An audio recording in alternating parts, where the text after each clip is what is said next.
বেলি রোড হচ্ছে বাংলাদেশের একটা ঢাকার অসভ্য অশিক্ষিত মধ্যবিত্তকে রিপ্রেজেন্ট করে, যেটা বাংলাদেশ না। এরা বাংলাদেশের সবচেয়ে করাপ্ট লুম্পেন ক্লাস। গ্রেফতার করবেন, রাজুকের ইঞ্জিনিয়ার গ্রেফতার করেন। সিটি কর্পোরেশনের যে লোক এই সার্টিফিকেট দেয় ওকে গ্রেফতার করেন। পুলিশের যে সকল কর্মকর্তা কর্মচারী থানার ওসিরা চাঁদাবাজি করতেছে ওদেরকে গ্রেফতার করেন।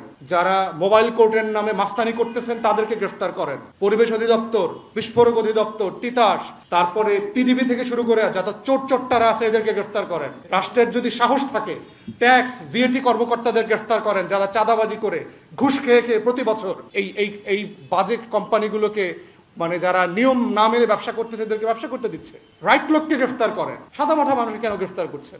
বেলি রোডে বাংলাদেশের অসভ্য ঢাকার মধ্যবিত্তরা খায় বলে আপনারা আজকে তাদেরকে নিয়ে এত বিরক্ত। আমাদের ব্রিফিং করতে হচ্ছে। নারায়ণগঞ্জে হাশিম ফুডের একটা জুস ফ্যাক্টরিতে আগুন লেগে প্রায় 54 জন শিশু মারা যায়। কিন্তু ওই 54 জন শিশুর ব্যাপারে কি আপনারা কোনো ব্রিফিং শুনেছেন? আপনারা গেছেন ক্যামেরা নিয়ে? ওই 54টা ছেলে মেয়ে, ওর জুতায় কি লেখা ছিল? ওরও তো একটা স্বপ্ন ছিল। আপনারা বেলি রোডের ডিআইজির মেয়ে মারা গেছে বলে রিপোর্ট করছেন। ওখানের একটা বাচ্চাকে একদিন ডিআইজি হইতে পারতো না পড়ালেখা করে? এখানে 5 জন এক ফ্যামিলির মারা গেছে, ওদের ইটালি যাওয়ার কথা ছিল বলে রিপোর্ট করেছেন। ওখানের একটা মানুষকে একদিন প্রবাসে আমেরিকাতে যেতে পারতো না, ইউরোপে যেতে পারতো না বেঁচে থাকলে? ওর স্বপ্ন ছিল না? এখানে একজন শুল্ক কর্মকর্তার বাচ্চা মারা গেছে, পরিবার মারা গেছে, আপনারা আলোচনা করেছেন। ভিকারুননিসা স্কুলের মেয়ে মারা গেছে, মা সহ। ওই বাচ্চাগুলো নিয়ে তো কোনো আলোচনা হয়নি, তার নাম নাই।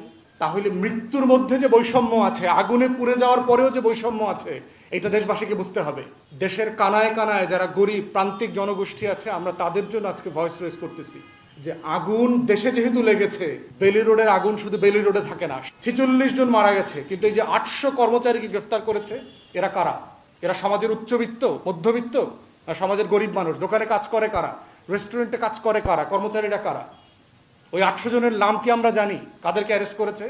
মোবাইল কোড দিয়ে হেনস্থা করতেছে, পুলিশ চাঁদাবাজি করতেছে দোকানে দোকানে গিয়ে, যে কালকে তো রেস্টুরেন্ট বন্ধ করে দিব। 5 লাখ, 10 লাখ, 20 লাখ, কোটি কোটি টাকার লেনদেন করতেছে ঈদের আগে। কোরবানির গরু কিনতেছে এখন। তো আমাদেরকে যেটা বোঝা দরকার দেশবাসীকে, যে আগুনে পুড়ে মরে গেলেও কিন্তু বৈষম্য চলে যায় না।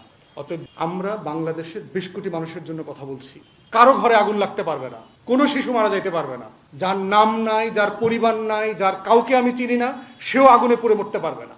আমরা আজকের এই প্ল্যাটফর্ম থেকে দাবি করছি, যাদের গ্রেফতার করা হয়েছে, কোনো ধরনের তদন্তের নাটক ছাড়া, কোনো ধরনের মিথ্যা মামলার নাটক ছাড়া, ঘুষ ছাড়া ইমিডিয়েটলি এদেরকে রিলিজ করে দিতে হবে। এরা কেউ কোনো আগুন লাগানোর সাথে জরুরি না। প্রত্যেকটা মানুষ নিরপরাধ। সিম্পলি ঢাকায় আসছে, গরিব মানুষ, চাকরি করে, দোকানে থাকে, তার কোনো দোষ নাই। এবারে লড়াই, স্বাধীনতার সংগ্রাম, লড়াই টড়াই, এইসব বক্তব্য আমাদেরকে মুখস্থ করাবে। তো স্বাধীনতার মাসে আমাদেরকে আগুন নিয়ে ব্রিফিং করতে হচ্ছে, এটা হচ্ছে স্বাধীনতার ঘোষণাপত্রের সাথে গাদ্দারি। একটা অবৈধ সরকার ক্ষমতা থাকলে কি হয় দেখেন। আপনাদের মাধ্যমে দেশবাসীকে মনে করিয়ে দিচ্ছি, স্বাধীনতার ঘোষণাপত্রে কি বলা ছিল, যে একটা নতুন রাষ্ট্র আমরা কেন করতে চাই। সেখানে বলা ছিল সাম্য, মানবিক মর্যাদা এবং সামাজিক সুবিচার। 3টা মূলনীতির ভিত্তিতে একটা রাষ্ট্র তৈরি করব। সাম্যের প্রশ্ন যখন আসে, দেখেন বাংলাদেশে কি হচ্ছে।